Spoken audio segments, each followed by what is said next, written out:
Entonces, siguiendo ahora ya con el camino, ¿no?, para los seres de esa motivación intermedia, lo que habíamos visto hasta ahora, el evitar las acciones negativas y cultivar las acciones positivas, pues es algo que está bien, ¿no?, pero no es suficiente. Porque el resultado de ese tipo de conducta es que te produce un renacimiento en los reinos superiores, ¿no? Pero eso es algo que también se muestra en todas las tradiciones espirituales, ¿no?, como es el hinduismo, el cristianismo, y en todas las tradiciones te muestran ese camino. Entonces ahora lo que hay que hacer es trascender, ¿no?, o superar esa asistencia a los reinos superiores. Y eso es lo mismo que decir que lo que tenemos que hacer es tener un control total de la mente o transformar la mente. Entonces es una particularidad del budismo que te muestra técnicas para desarrollar o tener el control total de la mente, ¿no?, y que esas técnicas no se muestran en otras tradiciones espirituales. Si nos preguntamos cómo podemos controlar o dominar la mente, la forma es aplicando los antídotos, ¿no? A través de la aplicación de antídotos llegamos a controlar la mente y con ello acabamos eliminando las emociones perturbadoras, ¿no? El primer antídoto, más importante, nos ha dicho el Buda, es ser consciente que todos los fenómenos compuestos son impermanentes. Este es el mejor método para controlar, dominar la mente, ¿no?, y para conseguir que disminuyan y finalmente acabar con las emociones perturbadoras. Es la meditación, la reflexión sobre la impermanencia, ¿no? El Buda nos ha explicado, ¿no?, siempre a todos sus seguidores, a todos los monjes, a todos les ha dicho tenéis que meditar en la impermanencia, ¿no? O es lo mismo que la transitoriedad, ser consciente que todas las cosas están sufriendo cambios momento a momento, instante a instante, ¿no? Por ejemplo, las cosas que tiene delante de él, esa flor, pues va cambiando y dentro de muy poco tiempo pues estará marchita. Si se deja ahí el agua, también al poco tiempo se evaporará y desaparecerá. Entonces nada permanece igual, todo sufre cambios en cada instante, ¿no? Entonces esta meditación, cuando se medita en la impermanencia, pues lo que hace es contrarrestar esas emociones perturbadoras que hemos hablado, las tres básicas, el deseo, el odio y la ignorancia, ¿no? Y nos hacen darnos cuenta que realmente esas emociones perturbadoras no es algo tan importante, ¿no? Por ejemplo, ¿no? No solo hay que la meditación en la impermanencia, vamos a poner por ejemplo un ejemplo, ¿no?, el caso más extremo de la impermanencia, ¿no?, que es una muerte repentina, ¿no? Si pensamos en tu pareja, en tus padres o en tus hijos, imagínate que mueren de repente en un accidente, ¿no? Entonces te hace tener una sensación, una comprensión muy fuerte, ¿no?, muy intensa de la impermanencia, ¿no? Entonces vemos que si, por ejemplo, si se hubieran muerto en un accidente mis padres y yo estuviera allí, ¿no?, en ese momento no surgiría en mi mente nada de deseo, de odio ni ignorancia, ¿no?, debido a ese estado de shock o de realización de la impermanencia, de esa muerte repentina de mis padres, ¿no? Pues igual que vemos que en ese ejemplo tan extremo, ¿no?, meditar en la impermanencia, como en ese ejemplo, pues sirve para contrarrestar, para disminuir esas emociones perturbadoras, ¿no?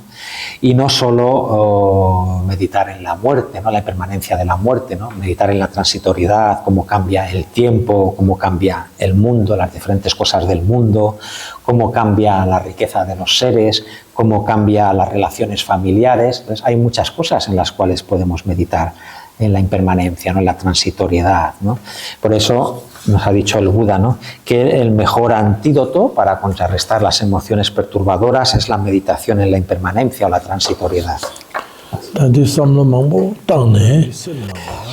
Por lo tanto, si reflexionamos continuamente, mucho, una y otra vez, sobre la impermanencia, llegará un momento en que tendremos una realización vivencial o experimental de esa impermanencia, no solo sea intelectual, ¿no? Y esa experiencia vivencial de la impermanencia, de la transitoriedad, es el mejor antídoto para contrarrestar las emociones perturbadoras. Este es el primer método que nos ha enseñado el Buda.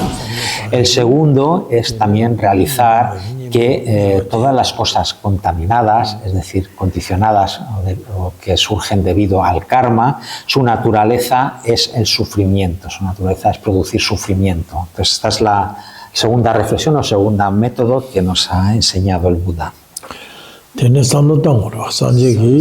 Entonces tenemos también, ¿no?, que pensar o reflexionar mucho sobre este segundo punto, ¿no?, que todo lo que es contaminado es de la naturaleza del sufrimiento.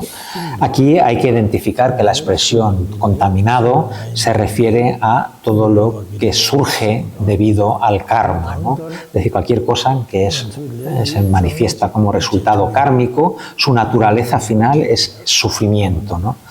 Cuando hablamos de karma, lo podemos dividir en tres tipos, ¿no? Karma virtuoso, positivo, karma negativo y otro tercer tipo que llamamos karma inamovible, ¿no?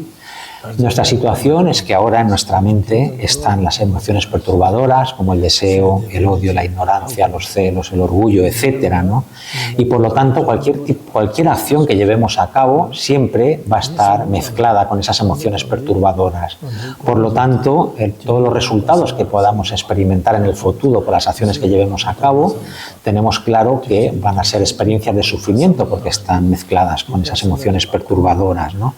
Entonces, esta reflexión que estamos hablando, meditar en que todos los fenómenos compuestos son impermanentes, que todos los fenómenos contaminados, es decir, debidos o productos que son resultado del karma, su naturaleza es el sufrimiento.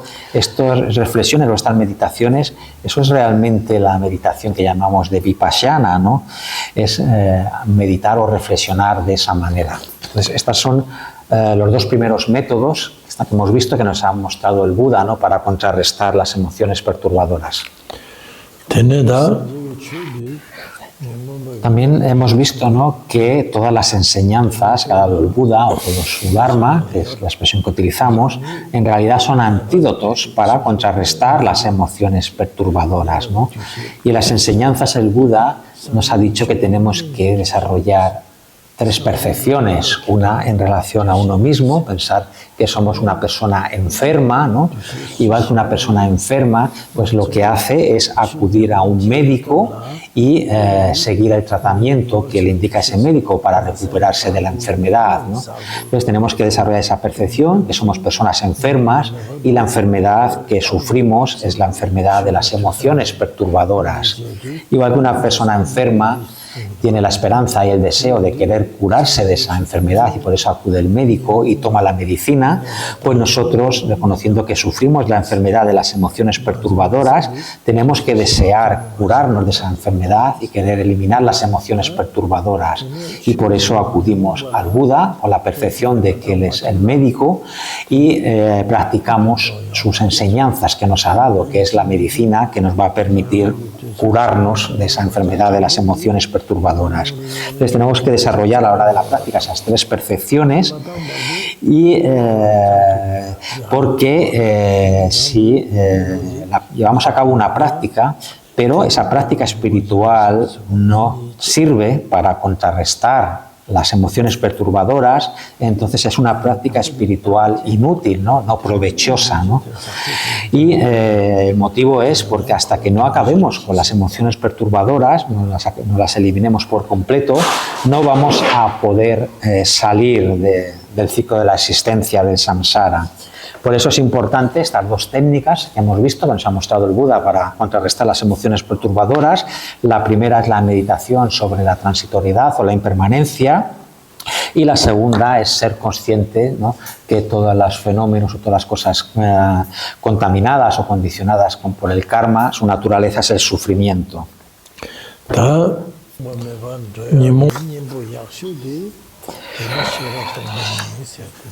Para acabar con las emociones perturbadoras, vamos a ver la siguiente técnica, ¿no?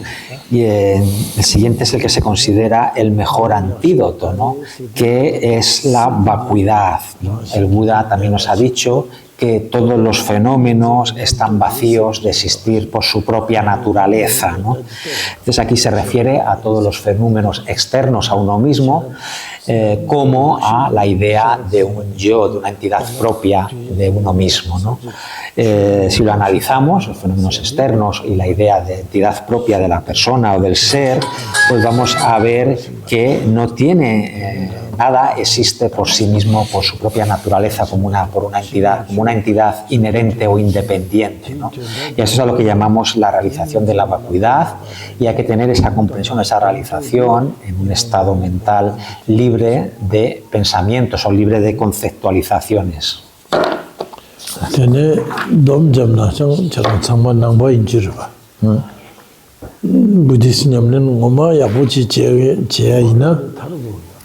Resumiendo un poco, ¿no? Todo, la finalidad de la práctica espiritual dentro del budismo es para salir de este ciclo del samsara, del ciclo de la existencia, ¿no?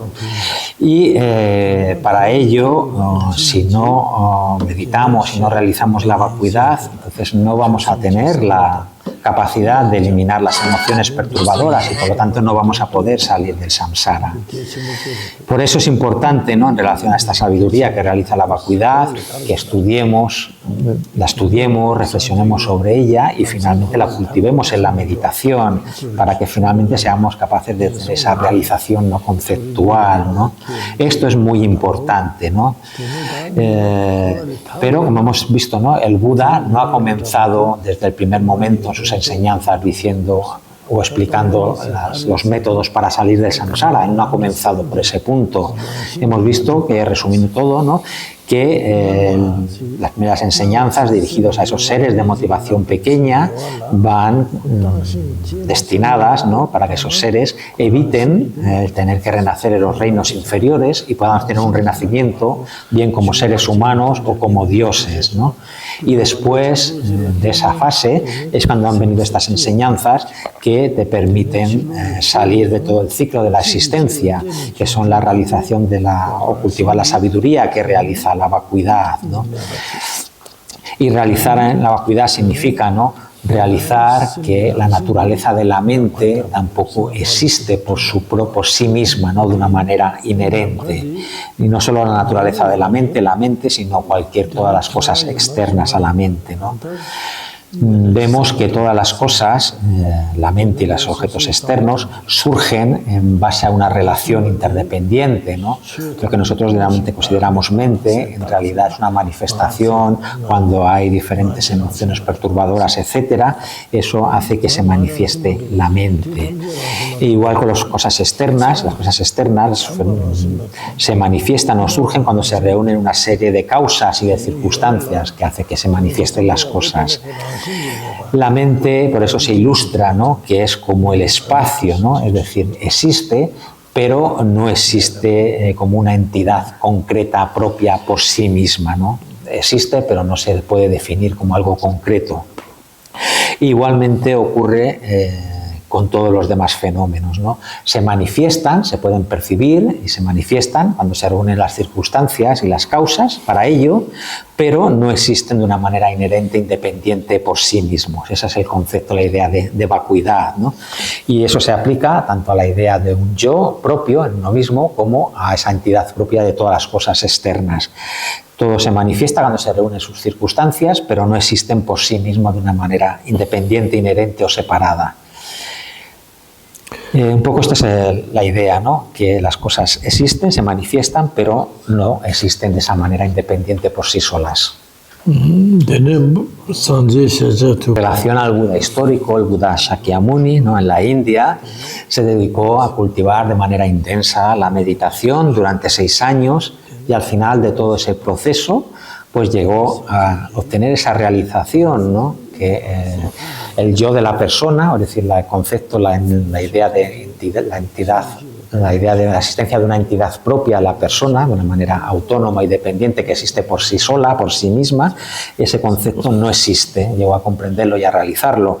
E igualmente comprendió que todo el resto de cosas tampoco existen por sí solas, por sí mismas, como entidades propias, sino que todo surge en dependencia mutua de una serie de causas y de circunstancias.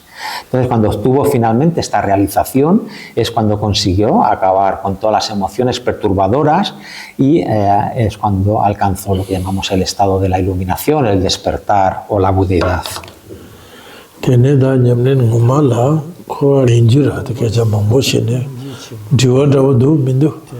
Entonces, creo que con esto es suficiente, ¿no? Como una introducción. Si alguien tiene alguna pregunta, pues podéis aprovechar.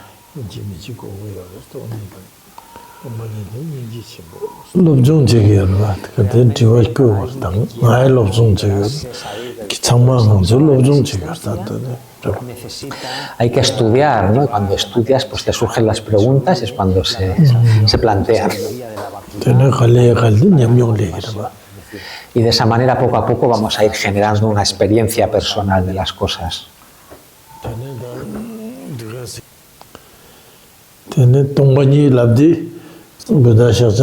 Vemos, ¿no?, que el Buda Sakyamuni, como hemos visto, no ha empezado dando enseñanzas sobre la vacuidad desde el primer momento, ¿no? Ha sido al final, ¿no?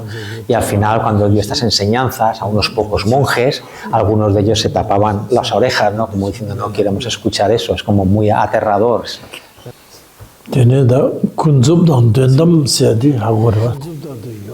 Vosotros conocéis, ¿no?, las expresiones, ¿no?, existencia a nivel convencional y existencia a nivel último, definitivo, ¿no? A nivel convencional las cosas existen como nombres, como ideas, como conceptos que se dan a una serie de causas y circunstancias, ¿no?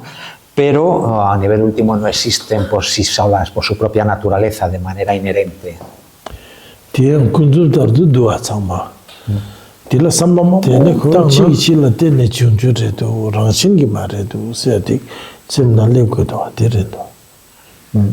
Por ejemplo, esta flor, ¿no? Si la observamos a nivel convencional, vemos que ahí hay una flor en ese vaso, ¿no? Pero cuando hacemos un análisis detallado, vemos que nada de esa flor ni nada de eso existe por sí mismo, por sí solo, de manera independiente, de manera inherente, que todo existe en una relación de interdependencia, ¿no?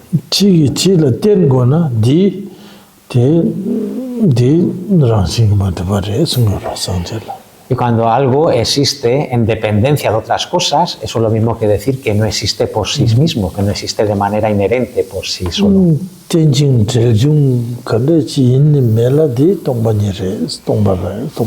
Y la ley de originación interdependiente, el hecho de que las cosas existan de una manera dependiente unas de otras, eso es un sinónimo de la vacuidad, es decir, que no existen por su propia naturaleza.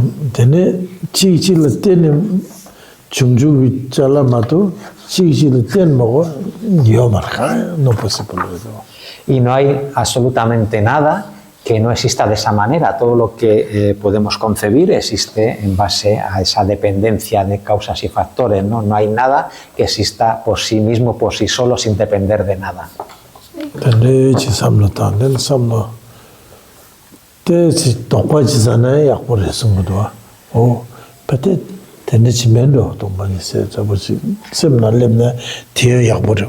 Entonces es bueno, ¿no?, que reflexionemos sobre esto y que nos genere una duda, ¿no? Decir, bueno, pues lo mismo las cosas no existen de esa manera que pensaba, ¿no?, por sí mismas, por sí solas, ¿no? Y tener un poco esa idea así de la vacuidad, de pensar, pues que puede ser que la vacuidad se refiera a eso.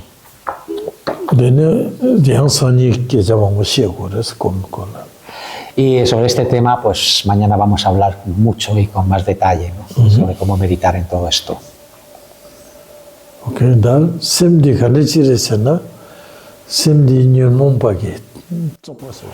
Entonces, ante la pregunta, ¿no?, ¿cómo es la mente? Pues la mente, su naturaleza es completamente pura, pero ahora está cubierta, ¿no?, por esas impurezas que son las emociones perturbadoras. Dire, Simkoro natural, ni zingin namdo. Ale nisim que no las. Dire, da que chishuti. Entonces, una cosa importante, ¿no?, es ser conscientes, ¿no?, que en relación a la naturaleza de la mente, como estamos diciendo que es pura, ¿no?, esa naturaleza pura está libre de todo pensamiento dualista, de conceptos dualistas. Ni zingin namdo de tendrela, chiquichil, tendichuburla. Ni zingin namdo. Ten, chiquichil, ten. Ni zin. Y lo que es el pensamiento dualista, ¿no?, está conectado, ¿no?, con lo que hemos visto de la ley de originación interdependiente, ¿no?, es decir, que todas las cosas dependen unas de otras. Entonces, el pensamiento dualista, para usarlo con un ejemplo, ¿no?, está por un lado el aspecto subjetivo, que es la mente, y el aspecto objetivo, ¿no?, que es el objeto percibido, en este caso la botella del agua, ¿no? Entonces surge el pensamiento, esto es una botella de agua, ¿no? Entonces surge en base a esa idea del dualismo, de que hay una mente perceptora y un objeto percibido.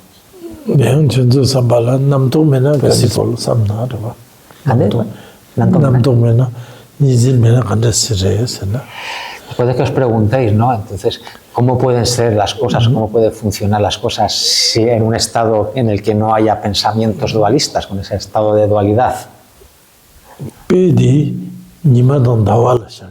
Entonces, la respuesta se ilustra, ¿no?, con el ejemplo del Sol y la Luna, ¿no? El Sol y la Luna, esos astros, no tienen pensamientos dualistas, ¿no? Y a pesar de no tener pensamientos dualistas, benefician de una manera espontánea a muchos seres. Cuando vamos a dormir, ¿qué estado mental prevalece cuando estamos dormidos? ¿A qué te refieres como estado mental? Cuando vamos a dormir, Sí. ¿seguimos creando estados mentales conflictivos? Dice Druponla, ¿no?, que, por ejemplo, cuando estamos durmiendo, ¿no?, es como que las emociones perturbadoras están un poco más pacíficas, más tranquilas, más apaciguadas, ¿no? No quiere decir que hayan desaparecido, es como, por ejemplo, cuando hay un agua sucia, turbia, el hecho de dormir es como el agua que no está agitada y vemos que la suciedad se posa en la base, ¿no? Y a diferencia de que cuando está agitada el agua, la suciedad está, digamos, mezclada, ¿no?, con el agua. Entonces, durante la noche, cuando dormimos, utiliza la misma expresión, ¿no?, las emociones perturbadoras están también durmiendo. No han desaparecido, están como más tranquilas, más inactivas, pero siguen estando ahí.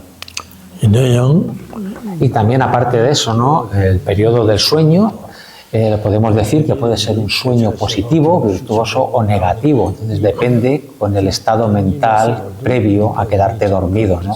Si cuando te vas a dormir estás en un estado mental, digamos, negativo, ¿no?, bajo la influencia del deseo, del odio muy fuerte, muy intenso, y te quedas dormido en ese estado mental, todo el sueño, hasta que te despiertas por la mañana, se convierte en algo negativo.